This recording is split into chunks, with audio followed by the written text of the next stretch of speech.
Good morning, students. Today the topic which we are going to discuss is respiratory system. First, look on this chart where we are going to discuss about the respiratory system.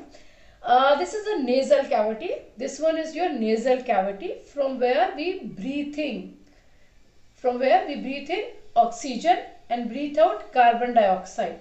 Then it enters into the pharynx region. In pharynx region, first we have epiglottis. Now, first understand what is pharynx. Pharynx is the combination of trachea and esophagus. Means pharynx is made up of two tubes. One is trachea and one is esophagus. Trachea for known as windpipe, from where the wind enter, and the esophagus is known as food pipe, where the food enters. तो आपको position पता होना चाहिए कि trachea आगे होता है और इसोफेगस पीछे होता है. एयर लेना पहले जरूरी है, खाना लेना बाद में जरूरी है, इसलिए इसोफेगस पीछे है. Okay, now here we have epiglottis. यहाँ पढ़ सकते हैं, यहाँ लिखा हुआ है epiglottis. Now what is the epiglottis? Look here, suppose this purple one, this purple chalk, this is representing trachea, this white one is representing This white one is representing esophagus. मैं ऐसे रखूंगी ताकि आपको visible हो. And here we have another chalk. This one. This act as a epiglottis. This one. This act as a epiglottis. So when you are eating food, जब आप खाना खा रहे हो, तो ये यहाँ से open हो जाएगा. And that white chalk, that is a esophagus is open. Now food can enter into esophagus. Now you want to speak something. जब आप खाना खा रहे हो तब ये खुलेगा simultaneously ताकि यहाँ से फूड एंटर हो सके. लेकिन जब आप खाना नहीं खा रहे हो तो this part remain open and trachea, this purple one is representing trachea. So air can enter through trachea, वहां से एयर एंटर कर सकती है. Now sometime what happen, we are talking while we are eating. That is so that time sometime food enter into trachea. जब हम खाना खाते समय बात कर रहे होते हैं तो कई बार खाना हमारे ट्रैकिया में चला जाता है and then we feel some cough, और वो वहाँ पे ब्लॉकिंग कॉज करते हैं. तो हम खांसते हैं तो एकदम से वो खाना बाहर आ जाता है and then we feel comfortable. लेकिन बहुत छोटा बच्चा है, इसलिए बहुत छोटे जो बच्चे होते हैं उनको जब हम दूध पिलाते हैं, जो मदर फीड पर होते हैं, उनको एकदम सीधे लेटा के कभी दूध नहीं पिलाना चाहिए. They should be in the lap of the mother और they should be little tilt, मतलब उनका सिर थोड़ा सा ऊपर होना चाहिए ताकि दूध एकदम से, या बच्चा रो रहा है, रोते रोते कभी बच्चे को दूध नहीं पिलाना चाहिए. तो कई बार क्या होता है कि दूध फूड पाइप में जाने के साथ साथ विंड पाइप में भी चला जाता है and then it can cause some respiratory issues. तो हमें ये सब चीजें ध्यान रखनी चाहिए. Now here you can notice there is a one part, this part is called larynx. Here you can see larynx. Larynx consists of two vocal cords. यहाँ पर दो vocal cords हैं and these vocal cords आप कैसे देख सकते हैं? Just open your mouth in front of mirror and see there are two cords. जैसे दो कुछ लटके हुए हैं cords like structure. That is a vocal cord. When they vibrate, जब वो vibrate करते हैं, they produce sound and that is called larynx. Okay. Larynx are more prominent in boys. That is called Adam's apple. उसको हम कहते हैं Adam's apple. आपने देखा होगा लड़के जब बोलते हैं तो यहाँ पर कई बारी एक ऐसे लगता है कि कोई बॉल मूव कर रही है. That is a larynx. उसको हम क्या बोलते हैं? Larynx और Adam's apple बोलते हैं. See, girls also have larynx. ऐसा नहीं है कि गर्ल्स में larynx नहीं होता, वो तो वैसे ही बहुत बात करती है. तो उनका ये जो लैरिंक्स है वो बहुत प्रोमिनिएंट नहीं होता. ठीक है, हाँ, बॉयज में वो थोड़ा प्रोमिनिएंट होता है, बाहर की तरफ होता है. That's known as Adam's apple. Okay, so let's draw the diagram here. So first we are going to draw, this one is your larynx. Okay, now this larynx open into a tube that is called pharynx. But अभी हम लोग यहाँ पर सिर्फ क्या बनाएंगे? Trachea बनाएंगे, because we are talking about respiratory system. Now here you can see that trachea consist of some ring like structures हैं. तो let's draw the ring like structure, और ये कार्टिलेज की रिंग्स हैं and they are the incomplete rings, ये incomplete rings हैं and they are C shaped, इस तरीके से C shaped incomplete cartilaginous rings हैं. They are present and they prevent trachea from collapsing. Now this trachea divide into two parts, that is called bronchi, and here also we see some cartilaginous rings. इनको भी हम cartilaginous rings कहते हैं. Okay, ये भी cartilaginous rings यहाँ पर present होती हैं इस तरीके से. ये inverted Y-shaped structure आपको नजर आएगा. Now each bronchi enter into lungs.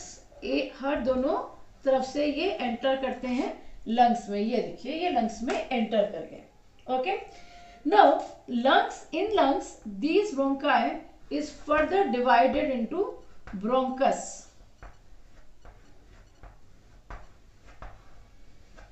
Okay, they are divided into bronchus. Bronchus are comparatively fine tube and they do not have any cartilaginous rings, क्योंकि ये ऑलरेडी बहुत ही नैरो हैं, तो उनमें रिंग का सपोर्ट देना जरूरी नहीं है. So this one is larynx, this one is trachea or windpipe, these are lungs, these are bronchioles,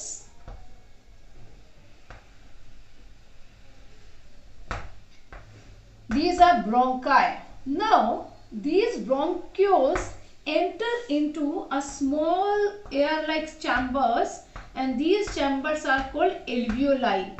So alveoli is the final place where the oxygen reached, या जहां पर exchange of gases होगा. So these are called alveoli. अभी हम पढ़ेंगे how alveoli helps in breathing, वो किस तरीके से हेल्प करते हैं. Okay, so now finally it reached in alveoli. In alveoli यहाँ से बहुत सारे blood capillaries attached होते हैं. So oxygen can enter into blood capillaries, वो आसानी से चली जाएगी. Similarly, when we are supposed to return the carbon dioxide, तो blood capillaries के through alveoli, alveoli के through bronchioles, then bronchi, then trachea, then out. Okay, now the another structure which you are supposed to understand is, that is, this one is diaphragm. Diaphragm is the characteristic feature of mammals. ये mammals में होता है. Now there are two importance of diaphragm. Diaphragm separate thoracic cavity and abdominal cavity. ये जहां तक आपका lungs और ribs होते हैं, that region is known as thoracic cavity. Below that, वहां से लेके pelvic girdle तक का जो पार्ट है, that lower region is called abdominal cavity. So this is a muscular sheet. ये क्वेश्चन बहुत इंपॉर्टेंट है. What is diaphragm? Diaphragm is a muscular sheet. Separate thoracic cavity and abdominal cavity. The second is the movement of diaphragm. Diaphragm का जो movement है, that helps in increase of volume. जो volume बढ़ाएगा किसका? Thoracic cavity का. इसको थोड़ा सा समझेंगे, बाकी हम नेक्स्ट वीडियो में करेंगे. ये जो आपका डायफ्राम है, at the time of breathing, जब हम इनहेल करेंगे, दिस बिकम फ्लैट. यदि ये फ्लैट हो जाएगा तो आप देखिए, मैं एक बार ये लेबलिंग यहाँ से रब कर रही हूँ, so you can have a better understanding. अब आप यहाँ देखिए, ये वॉल्यूम इतना बढ़ गया, so it has increased the volume of thoracic cavity. Now you can hold extra oxygen. जो इनहेल करके आपने ऑक्सीजन लिया, उसको आप यहाँ पर स्टोर कर सकते हैं. जब आप इनहेल कर रहे हैं तो कुछ एक्स्ट्रा वॉल्यूम बढ़ाना पड़ेगा ना. Now when you want to exhale, जब आप कार्बन डाइऑक्साइड को एक्सेल करते हैं, ये कार्बन डाइऑक्साइड इसको पुश करेगी एंड अब ये वापस इस पोजीशन पर आ जाएगा, वापस कर्व पोजीशन पर आ जाएगा. ये वॉल्यूम इतना ही आपका कम हो गया. नाउ वॉल्यूम कम होगा तो प्रेशर बढ़ेगा, प्रेशर बढ़ेगा तो ये आसानी से यहाँ से कार्बन डाइऑक्साइड बाहर निकल जाएगी. Is it clear? So in this video we have just have a rough recap. not recap, sorry, we have the rough idea about the respiratory system. Now in next video we are going to discuss how we can breathe, how the different parts, what is the function of nose, what is the function of trachea, what is the function of alveoli, and all this we are going to discuss in the next video. One more point I would like to discuss here, the membrane around the lungs. lungs के चारों तरफ जो membrane होती है that is called pleura, इसको बोलते हैं pleura, which is a protective layer, and here we have a fluid that is called pleural fluid. So what is the task for today? The task for today is draw this diagram completely. I hope that you can understand how you can draw the diagram. इस diagram को draw करिए, practice करिए diagram की, and explain the structure of this respiratory system step by step. कि कहाँ से कहाँ air pass on होती है and what are the different parts. And till then, wait for the next video. I leave you here with a one question, that what is the capacity of our lungs, highest capacity of our lungs, which we can breathe or which we can hold as a air. हम maximum कितने amount तक air को इसमें breathe in करके hold कर सकते हैं.